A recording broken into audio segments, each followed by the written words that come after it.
کسانی که به زنان ظلم و ستم می کنند و حقوقشان را پایمال می کنند فراموش نکنند که زنان یک دادرس و حق ستان دارند که انتقام و حقشان را البته می ستاند و به سختی ظالمان را مجازات می کند و آن الله مقتدر و تواناست.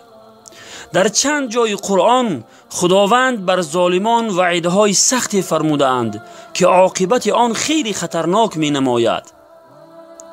برادر عزیز، پیش از آن که به همسرت ظلم و ستم می کنی و یا با سخنان ناسزایت او را می رنجانی فراموش نکن که این رفتار تو بی جزا نمی ماند. همسرت خواهر یا دختری کسی است که با این رفتار خود دل آنها را می رنجانی. پس دیگران هم با دختر یا خواهرت چنین رفتار را البته می کنند و دل تو را می رنجانند. پس مواظب رفتار خود باش.